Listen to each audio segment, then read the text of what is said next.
puis-je être celui que tu veux que... Chères sœurs, chers frères, avant d'entrer dans la semaine spéciale, décisive, qui nous conduit à Noël, la liturgie de la parole nous offre comme un bilan ou un résumé de ce qu'il faut faire pour accueillir le Messie, le Sauveur, notre Dieu Sauveur. Et deux choses principales nous sont dites. D'abord, il faut croire en Jésus comme le Messie, pas un Messie. Et croire en lui, c'est entrer dans la vérité, c'est l'épouser de tout son cœur, accepter que la vérité nous éclaire et que nous marchions dans la vérité. Oui, nous ne pouvons pas mettre notre foi en n'importe qui. Il faut bien vérifier si le Christ, le Fils de Marie, est le vrai Messie, le Sauveur authentique. Les gens de son temps l'ont fait en s'adressant à Jean le Baptiste. Celui-ci l'a fait en s'adressant directement, clairement à Jésus lui-même. Ces démarches ont permis à beaucoup de croire, mais les pharisiens et les docteurs de la loi n'ont pas cru. Ils ont bien recherché la vérité, mais ils ne se sont pas laissés convaincre par elle, animés par elle, portés par elle. Dans l'évangile d'aujourd'hui, Jésus enseigne que ce qu'on peut apprendre de lui par témoignage externe, extérieur, est moins important que les œuvres que lui-même, les œuvres que son Père lui a donné d'accomplir.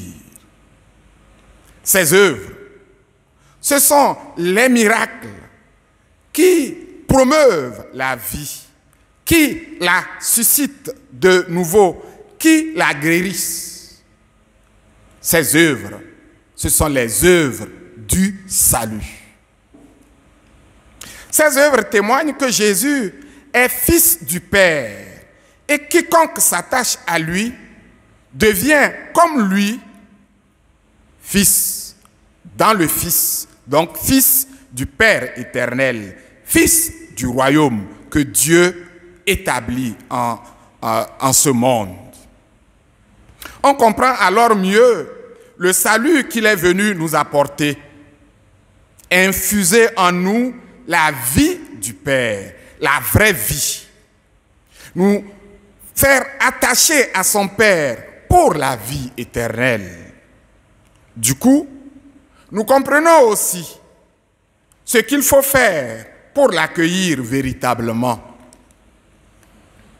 Et c'est la première lecture qui nous le dit.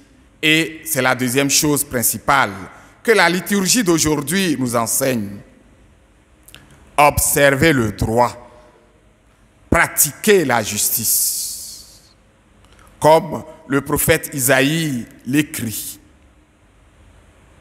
On ne va à la rencontre du Messie Sauveur que si on se convertit vraiment pour pratiquer le droit, pour établir la justice, pour s'établir dans le vrai, le droit, la justice. Et quiconque le fait, qu'il soit juif ou païen, qu'il soit autochtone ou étranger, il entre en alliance totale avec Dieu, qui veut le bonheur de tous ses enfants, sans exception. Aujourd'hui et demain, voilà ce à quoi nous devons nous exercer pour accomplir et accueillir, pour accomplir vraiment le salut qui nous est proposé, pour accueillir réellement le Sauveur qui vient. Le droit et la justice permettent une vie nouvelle. Ils constituent la condition principale de la paix et du bonheur. Que l'Esprit de Dieu, qui devance le Messie et nous ajuste à sa venue, nous anime pour que justement nous pratiquions le droit et la justice. Dieu, mon Dieu, je te cherche pour m'abandonner à toi.